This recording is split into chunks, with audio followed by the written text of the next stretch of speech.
नमस्कार भावांनो. तर आज मी तुम्हाला या व्हिडिओच्या माध्यमातून एक मेसेज देणार आहे. काल मला गेटवर एक काका भेटले आणि ते काका मला म्हणत होते की तू गेटवर दिवसभर उभा राहतं म्हणे, ते पायाने दुखत काय म्हणे, तू थकत नाही काय म्हणे. मग त्या काकाले मी म्हटलं मी दिवसभर उभा राहतो पण मी थांबत नाही म्हटलं. मग त्या काका 2 मिनिट शांत राहिले, बाईकडे पाहिलं, ते हसले गुदकून आणि चालले गेले. मला तुम्हाला हेच सांगायचं आहे का तुम्ही जिथे कुठे जॉब करता, जिथे कुठे तुम्ही ड्युटी करता, तुमचं पोट भरण्यासाठी, तुमच्या घरच्यांचं पालनपोषण करण्यासाठी, तर तुम्ही तिथे उभे राहा, पण तुम्ही तिथे थांबू नका. तुम्ही तिथे चालत राहा.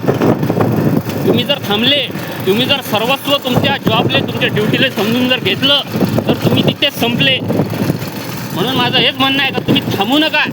तसा मी गेटवर थांबतो पण मी तिथे थांबत नाही, मी तिथे माझं काम करतो, पण मी चालतच आहे. आणि मला माहीत आहे माझं फ्युचर कुठं आहे. जर तुम्हाला या व्हिडिओच्या माध्यमातून काही मॅसेज मिळाला असेल तर माझ्या व्हिडिओला लाईक करा, कमेंट करा, शेअर करा, आणि सबस्क्राईब करायला विसरू नका. भेटू पुढच्या व्हिडिओमध्ये. धन्यवाद.